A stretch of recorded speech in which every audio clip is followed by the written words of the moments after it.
Just weeks before Christmas, a grandfather walked into a small sporting goods store carrying a gun that he had owned for years and a plan to trade it away, but not for himself, for his grandson.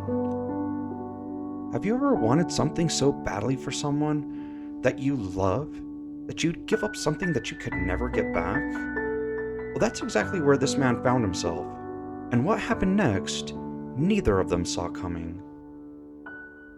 The two men were drawn toward the same moment, each searching for something that the other possessed. What began as a simple meeting would soon place them both at the center of an unexpected dilemma, one that would quietly change both of their lives.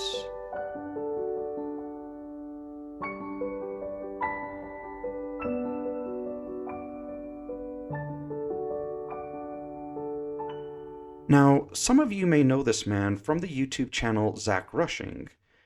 In addition to his YouTube channel, he is also the owner of an outdoor sporting goods store that is mentioned in this story. So, without further ado, let's let Zach begin his story.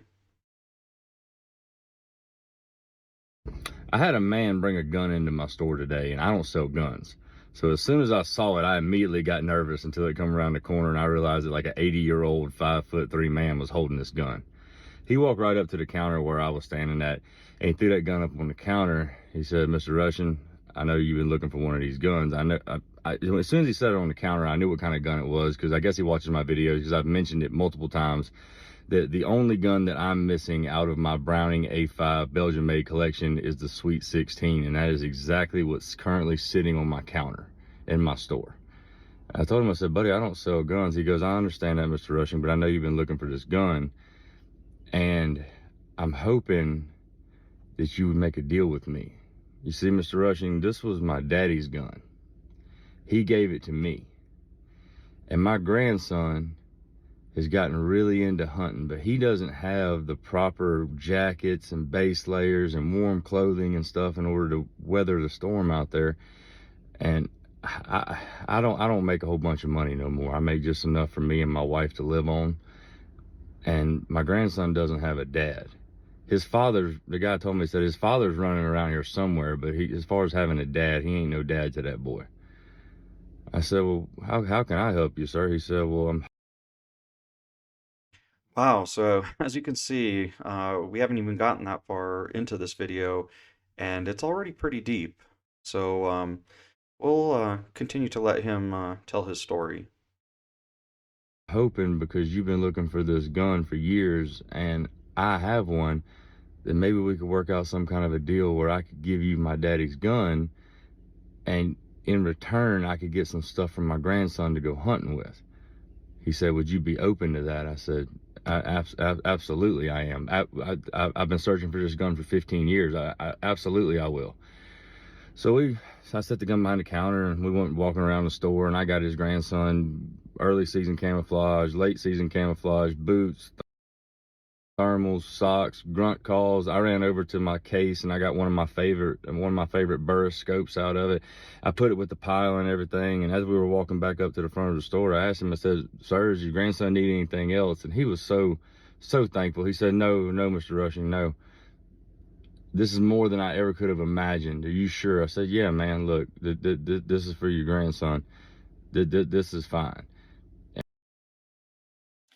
Now, I'm not a hunter or anything like that, but from the sounds of it, it sounds like this equipment may have been worth a lot more than that gun was worth. So, I'm kind of curious to know, what are your guys' thoughts on that?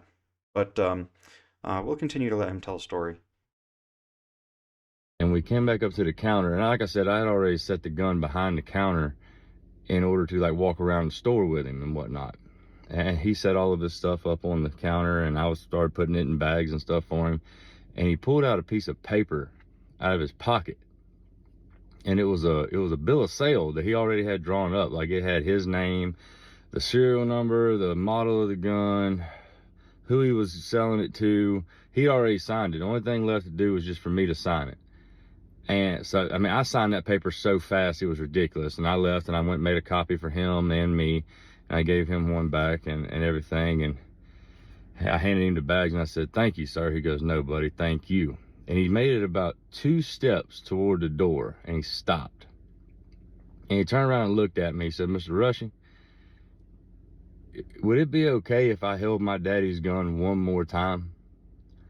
I said, "Yeah, man." I said, he looked at me and said, "I promise I won't run away," which we kind of both laughed because this man couldn't run if he wanted to. He's ancient.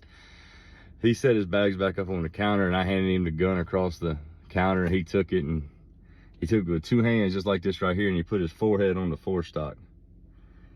He said, "Dad, you always taught me that family comes first, and my grandson is going to have one heck of a Christmas this year, all because of you.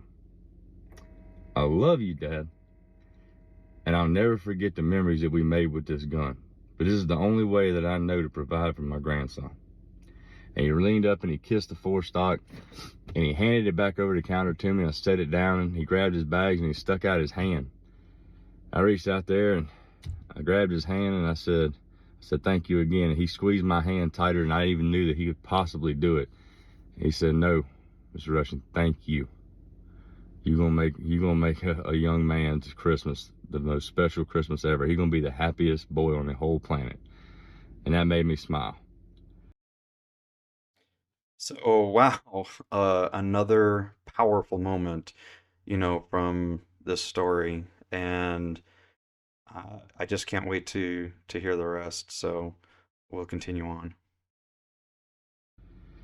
And he went to go walk outside. He walked outside. I watched him going through the parking lot.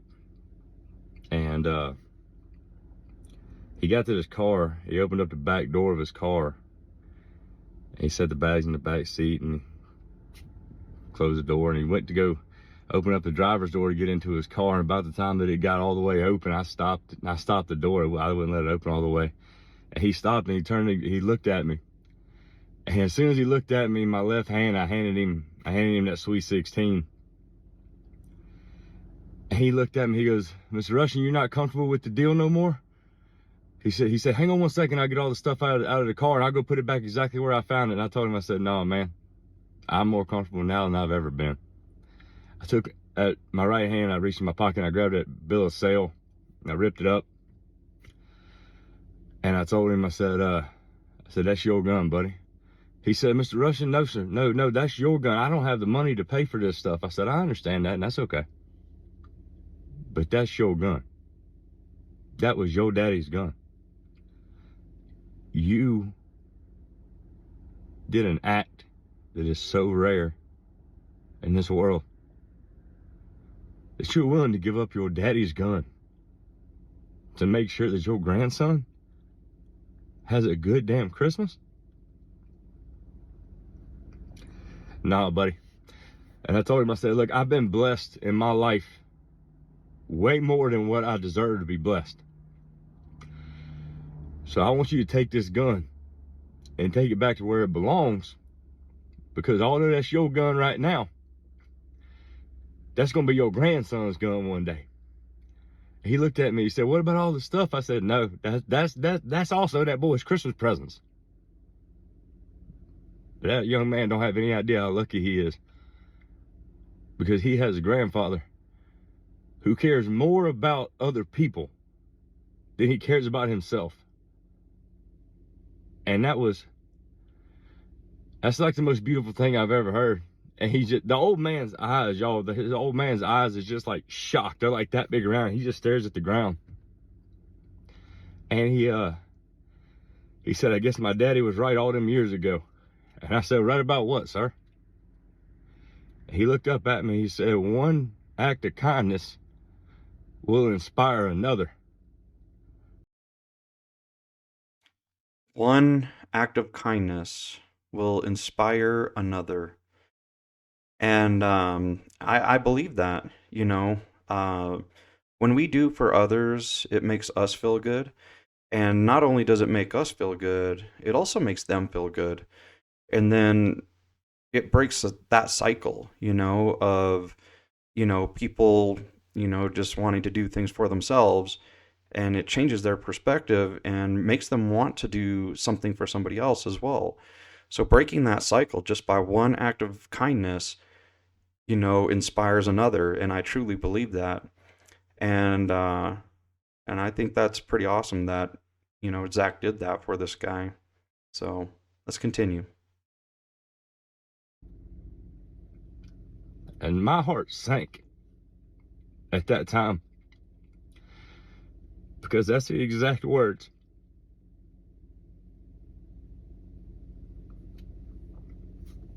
Sorry. That's the exact words that my daddy used to tell me. And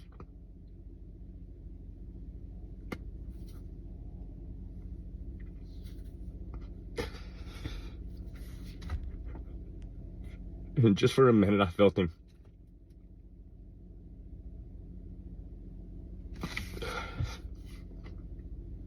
He was there with me.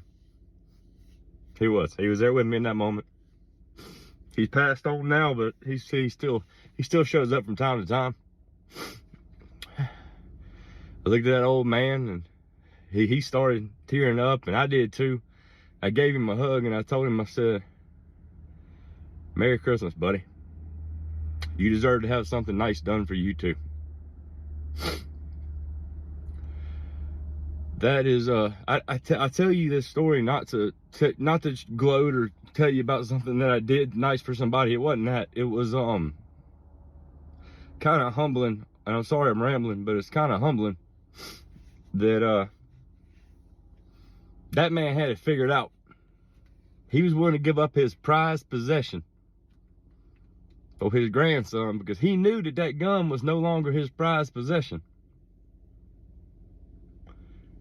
His grandson was. And that's something we could all really take into account. Family. That's our most prized possession. I get my sweet 16 one day, but that one is where it belongs. Happy Thanksgiving, everybody. And if I don't see or talk to you before Christmas, have yourself a damn Merry Christmas.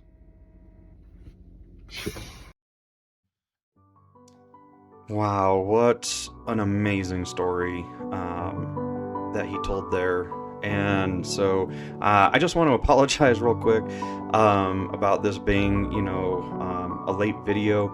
We've been trying to get this channel up and running for a while, but we were having some setbacks here and there, had to get new equipment and new software, things like that. So it's taken a while for us to get up this channel, and we do have a few others from around Christmas, but we're going to try to get those out as soon as possible, so that way we can go ahead and get to the newer stuff.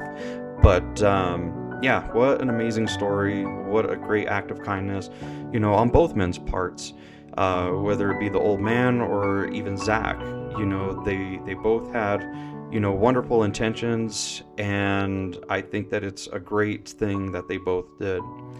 And so how do you think that you would have responded in that situation? And what are your thoughts on both men's actions? We'd love to hear that in the comments.